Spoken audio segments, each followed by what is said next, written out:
जोहार दोस्तों, आप सभी का स्वागत है आपके अपने YouTube channel expert for Jharkhand में। दोस्तों, जेपीएससी में बहुत बड़ा खेला हुआ है। चौदहवीं जेपीएससी को लेकर के कुल 100 करोड़ का खेला होने वाला था। इससे पहले ही जो है यहाँ पे सारी चीजें उजागर होने लगी और यहाँ पे जो 100 करोड़ का जो खेला हो रहा था दोस्तों, इसमें किसी भी कैटेगरी को छोड़ा नहीं जा रहा था, चाहे वह जनरल का क्यों ना हो, चाहे एसटी का हो या एससी का हो या फिर ओबीसी हो। यानी कि किसी भी कैटेगरी से अगर आप थे तो सभी के लिए जो है यहाँ पे एक फिक्स रेट जो है वह तय किया गया था और सभी कैटेगरी के हिसाब से जो है यहाँ पे सीटों को बेचा जा रहा था, जिसमें से कुल 100 करोड़ का यहाँ पे खेला होने वाला था। और अब ये पूरे मामले की जांच सीबीआई के लिए जो है दोस्तों हाईकोर्ट में पीआईएल भी दाखिल कर दिया गया है। और आपको एक और गुड न्यूज है आपके लिए कि जेपीएससी जेएसएससी रिफॉर्म की जो झारखंड के आंदोलनरत छात्रों ने मांग किया था, इस पर सरकार जो है अपनी कदम आगे बढ़ाते हुए सरकार जो है अपने बीच में मंथन कर रही है। जैसे कि आप सभी को पता होगा कि जेपीएससी में अध्यक्ष पद के अलावे सभी सदस्यों का सीट जो है खाली हो चुका है। तो अध्यक्ष पद के अलावे सदस्यों की नियुक्ति के लिए जो है सरकार के तरफ से मंथन किया जा रहा है और बहुत ही जल्द जेएसएससी में भी जो है दोस्तों सभी अधिकारियों को वहां से भी हटाया जाएगा और नए अधिकारियों को वहां पे भी जो है नियुक्त की जाएगी। ऐसा मंथन जो है झारखंड सरकार में अभी फिलहाल जो है चल रही है। तो इसी के रिगार्डिंग हम लोग इस वीडियो में आपको पूरी जानकारी बताएंगे और एक एक करके सभी जानकारी आपको दिखाएंगे भी। तो वीडियो शुरू करने से पहले आपको बता दें कि आप अगर नए मित्र हैं इस चैनल में तो जरूर से चैनल को सब्सक्राइब करके बेल आइकन ऑन रखिएगा, ताकि इस तरह की लेटेस्ट जानकारी आपको लगातार मिलती रहे। और वीडियो अच्छा लगे तो जरूर से लाइक करके अपने दोस्तों मित्रों के पास ज्यादा से ज्यादा शेयर कर दीजिएगा। तो चलिए दोस्तों, हम वीडियो को शुरू करते हैं और लेते हैं जैसे कि यहाँ पे आप देख पा रहे हैं कि सीआईडी जब रिमांड में बिचौलियों को लेकर के, जिसमें बुधेश्वर भगत ने पूछताछ जब उससे किया गया तो उसने कई ऐसे राज्य जो है राज को खोला और नगद लेन देन की जो रकम थी इस पर भी जो है बहुत बड़ा घोटाले सामने जो है आ रहे थे, जिसमें से 14वीं जेपीएससी में लगभग 100 करोड़ घोटाला होने की संभावना जो है जताई जा रही थी। और वसूली के लिए जो टारगेट था दोस्तों, वह कैटेगरी के हिसाब से जो है ये रेट जो है तय हुआ था आपका। और एजेंट का जो है हर अभ्यर्थी पर 15 लाख का कमीशन तय किया गया था। यानी कि जितने भी इसमें एजेंट रखा गया था, इस धांधली में संलिप्त जितने भी एजेंट थे जो कि विद्यार्थियों को पकड़ करके यहाँ पे जो है ला करके नौकरी दिलाया जाता था पैसे के बदौलत, तो उस एजेंट को जो है 15 लाख का कमीशन दिया जा रहा था। तो यहाँ पे हम लोग देखेंगे कि जेपीएससी की परीक्षाओं में हुई अनियमितता की जांच कर रही सीआईडी के रिमांड पर लिए गए बिचौलिया बुधेश्वर भगत ने से जब पूछताछ की गई तो कई चौंकाने वाले खुलासे किए हैं।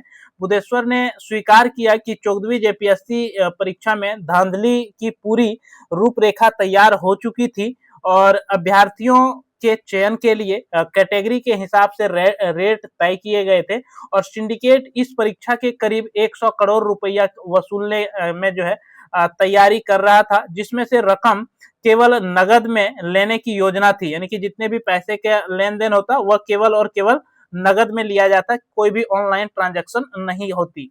अभ्यर्थियों को जोड़ने वाले एजेंटों के लिए प्रति अभ्यर्थी 15 लाख रुपये का कमीशन तय हुआ था और बुधेश्वर के मुताबिक सामान्य और ओबीसी वर्ग के अभ्यर्थियों के अंतिम चयन के लिए 1 करोड़, जबकि एससी एसटी वर्ग के लिए 80 लाख रुपया का सौदा जो है यहाँ पे तय हुआ था।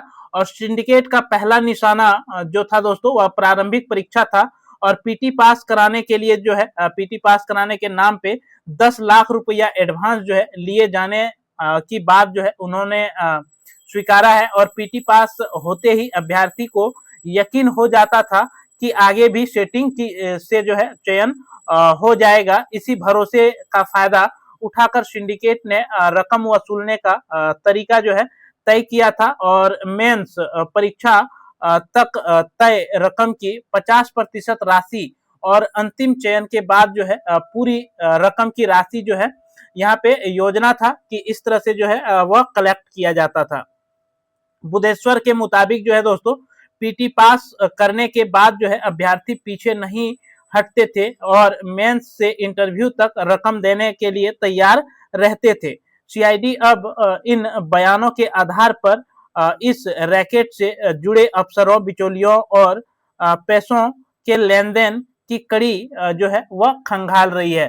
तो आप यहाँ पे देख सकते हैं दोस्तों कि किस तरह से यहाँ पे जो बुधेश्वर ने एक यहाँ पे खोला है चिट्ठा, काला चिट्ठा, और इस तरह से कई काले चिट्ठे, कई एजेंट यहाँ पे शामिल हैं जो कि और कई सारे काला चिट्ठा जो है यहाँ पे खुल सकता है।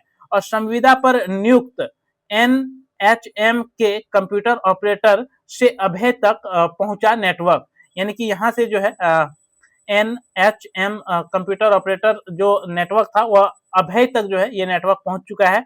और बुधेश्वर 2008 में राष्ट्रीय स्वास्थ्य मिशन के नामकुम कार्यालय में संविदा पर कंप्यूटर ऑपरेटर नियुक्त हुआ था। नौकरी के दौरान ही वह जमीन के कारोबार से जुड़ गया और 2022-23 से उसकी मुलाकात जेपीएससी घोटाले के मास्टरमाइंड अभय तिवारी से उर्फ मनोज तिवारी से हुई।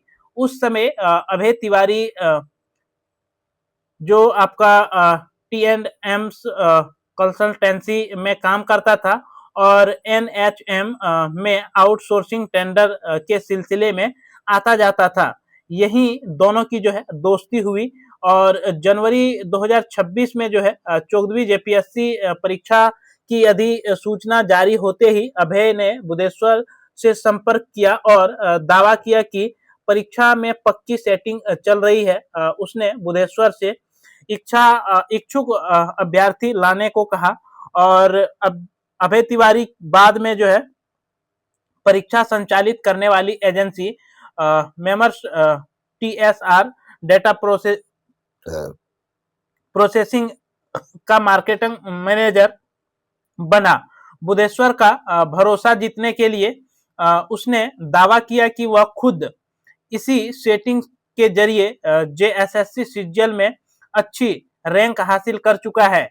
उसने पीटी, पीजीटी,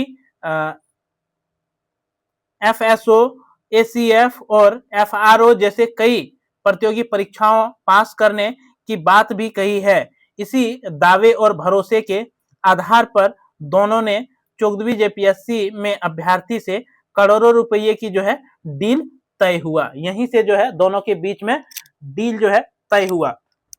तो सारा काला चिट्ठा जो है दोस्तों इस तरह से यहाँ पे खुलने लगा और ये जो है इसी तरह से झारखंड की सब नौकरियों को जो है झारखंड में बेचा गया है। 11 अभ्यर्थियों से कुल 1.10 करोड़ रुपया जो है एडवांस वसूला गया था। बुधेश्वर ने यह भी कबूला दोस्तों कि अभ्यर्थियों का भरोसा जीतने के लिए रकम की गारंटी के तौर पर 24 अभ्यर्थियों के मूल शैक्षणिक प्रमाण पत्र उसके नामकुम स्थित कार्यालय में जमा कराए गए थे। अभय तिवारी के निर्देश पर यह प्रमाण पत्र उसके साले सौरभ पांडे और बिजनेस पार्टनर उमेश कुमार को सौंप दिए गए। जांच में सामने आया कि धुरवा, रांची के धुरवा निवासी संतोष जो खुद भी अभ्यर्थी था के जरिए धनबाद का कपिल और बरियातू का रमेश बुधेश्वर से संपर्क में आए और इन तीनों ने मिलकर 24 अभ्यर्थियों को सिंडिकेट से जोड़ा। परीक्षा से 3 दिन पहले 11 अभ्यर्थी ने 1.10 करोड़ रुपया एडवांस किए। यह रकम सौरभ और उमेश को 2 किस्त में दी गई।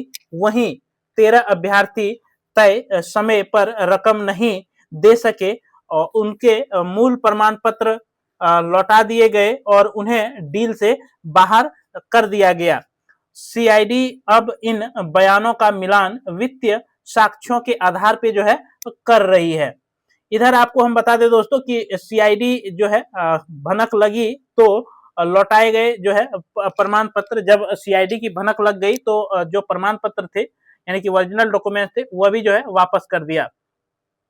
जांच में सीआईडी के हाथ में जाने की खबर मिलते ही जो है पैसे देने वाले अभ्यर्थियों में हड़कंप मच गया और उन्होंने अपने मूल शैक्षणिक प्रमाण पत्र वापस लेने के लिए बुधेश्वर पर दबाव बनाना शुरू कर दिया और इसके बाद उसने अभय तिवारी के साले सौरभ कुमार और सहयोगी उमेश कुमार से संपर्क किया। 1 अगस्त को उमेश बनारस से बस से रांची पहुंचा और इसके बाद बुधेश्वर और सौरभ उसे साथ लेकर रामगढ़ गए और वहां उन्होंने अपने साथी अविनाश को बुलाया और उसके पास अभ्यर्थियों के मूल दस्तावेज रखे गए थे। सीआईडी की जांच का दबाव बढ़ता देख बुधेश्वर ने अविनाश से सभी प्रमाण पत्र लिए और अनन फनन से संबंधित अभ्यर्थियों को वापस कर दिया। अब सीआईडी यह पता लगा रही है कि इन अभ्यर्थियों से ली गई रकम कहां तक पहुंची है, यानी कि ये जो पैसा लिया गया है ये पैसा जो है अभी तक कहां तक किसके किसके हाथों में पहुंचा है, इसका जो है पता करने में सीआईडी की टीम जो है अब जुटी हुई है। इधर 7 दलालों की जो है दोस्तों तलाश लगातार सीआईडी की टीम जो है कर रही है, जो कि 5 जिले में रेड भी चल रहा है। जेपीएससी फर्जीवाड़े में सीआईडी ने गैर जमानती वारंट मिलने के बाद जो है दोस्तों गुरुवार को रांची, पलामू, बोकारो, हजारीबाग और गिरिडीह में सेटिंग करने वाले 7 दलालों के ठिकानों पर एक साथ छापेमारी की। इनमें नामकुम के आदित्य पांडे, टाटी सिलवे के पवन कुमार, आपका पलामू के रवि शंकर कुमार और संतोष कुमार सिंह, बोकारो के सानंद प्रकाश, हजारीबाग के लालू कुमार यादव, गिरिडीह के सौरभ कुमार पांडे शामिल थे। ये सभी अभ्यर्थी की तलाश कर रही है। उन्हें सेटिंग के लिए जो है तैयार करने वाले सिंडिकेट से जुड़े बताए गए। हालांकि छापेमारी के दौरान जो है सभी आरोपी फरार हो गए हैं, यानी कि इन लोगों की जो है अभी भी तलाश जारी है सीआईडी के द्वारा और सभी कड़ी को सीआईडी की टीम जो है जोड़ रही है। और आपको हम बता दें कि सीबीआई के जांच के लिए भी जो है दोस्तों पीआईएल दाखिल कर दिया गया है झारखंड हाई कोर्ट में। जैसे कि 14वीं जो जेपीएससी सिविल सेवा परीक्षा है, इस पर जो टीडीपीएल द्वारा आयोजित परीक्षा में धांधली का जो आरोप सामने आ रही है, इस मामले को लेकर के हाईकोर्ट में बसंत प्रसाद ने एक जनहित याचिका जो है दाखिल किया है और 14वीं जेपीएससी सिविल सेवा पीटी और जेएसएससी परीक्षा में गड़बड़ी का आरोप लगाया है। याचिका में कहा गया है कि पैसे लेकर पद बेचे गए। राज्य सरकार सीआईडी जांच करा रही है, पर इनमें बड़े चेहरे शामिल होने के कारण सीबीआई जांच जरूरी है। इस तरह से जो है आपका पीआईएल दाखिल किया गया है बसंत प्रसाद के द्वारा। एक जनहित याचिका जो है इसके द्वारा हाईकोर्ट में दाखिल कर दिया गया है। और जो आपका और एक खबर है दोस्तों कि जेपीएससी जेएसएससी में जो आपके नियुक्तियों की तैयारी जो है चल रही है और कई नामों का जो है यहाँ पे मंथन चल रहा है। जैसे कि आपको पता होगा कि जेपीएससी में अध्यक्ष के अलावे सभी पद सदस्यों का भी पद जो है यहाँ पे खाली हो चुका है और जेएसएससी में भी जितने भी कर्मचारी वहां पे मौजूद हैं, इन सभी पर जो है काफी अंगुली उठ रहा है। तो यहाँ पे जो सरकार की तरफ से जो है दोस्तों जेपीएससी अध्यक्ष और सदस्यों के नामों को लेकर के जो है चर्चा चल रही है, मंथन चल रहा है। और इधर जब जेपीएससी के अध्यक्ष और सदस्य दे दिए जाएंगे, इसके बाद जेएसएससी में भी जो है फेरबदल करने की मंशा जो है सरकार पूरी तरह से जो है बना रही है, प्लानिंग कर रही है और यहाँ के भी अध्यक्ष और सदस्यों की जो है फेरबदल की जाएगी। यानी कि कर्मचारी अधिकारियों की सूची जो है वह तैयार किया जाएगा, नए कर्मचारी जो है वहां पे पदस्थापित किए जाएंगे। इसके स्थान पर जो है दोस्तों किन लोगों की तैनाती की जा सकती है, ये जो है सरकार इस पर मंथन कर रही है। और बुधवार को जो मुख्य सचिव अविनाश कुमार ने कार्मिक विभाग के अधिकारी के साथ जो है एक विशेष बैठक जो है किया है और गुरुवार को मुख्यमंत्री आवास में इन सभी बिंदुओं पर जो है विस्तार से चिंतन मंथन जो है मुख्यमंत्री के द्वारा चल रहा है। और रिटायर्ड 2 आईएएस अफसर सहित कई नामों पर जो है विचार किया जा रहा है। राज्य सरकार जेपीएससी के अध्यक्ष पद पर दाखिल भारतीय सेवा के रिटायर्ड अधिकारी और सदस्य के रूप में स्वच्छ छवि वाले शिक्षाविदों को जो है नियुक्त करना चाह रही है। और सरकार ने रिटायर्ड 2 आईएएस अफसरों को अध्यक्ष पद के लिए राजी करने की कोशिश की थी, लेकिन कि उन्होंने दिलचस्पी जो है इस पर नहीं दिखाई है। तो ये बहुत बड़ी जानकारी जो है दोस्तों सामने निकल कर आ रही है आपका जेपीएससी और जेएसएससी से संबंधित। तो आप इस वीडियो को देखने के बाद आप क्या सोचते हैं, जरूर से अपनी राय को कमेंट बॉक्स में आप रखें। क्योंकि जो जेपीएससी के पूर्व अध्यक्ष एल ख्यांगते थे, इन्होंने हाईकोर्ट में जो है अपनी एक अर्जी डाली है और इन्होंने बेल के लिए जो है दोस्तों एक लीगल जो है इन्होंने दाखिल किया है, यानी कि जो इसकी गिरफ्तारी हुई है जेपीएससी नियुक्ति गड़बड़ी मामले में एल ख्यांगते की, तो इन्होंने जमानत याचिका की गुहार करते हुए हाईकोर्ट में जो है एक याचिका जो है दाखिल करते हुए दाखिल याचिका सीआईडी की विशेष अदालत में सुनवाई के लिए जो है सूचीबद्ध थी, लेकिन कि कोर्ट ने बैठने के कारण जो है सुनवाई टल गई है और अदालत ने अगली सुनवाई के लिए जो है 25 अगस्त का डेट निर्धारित किया है।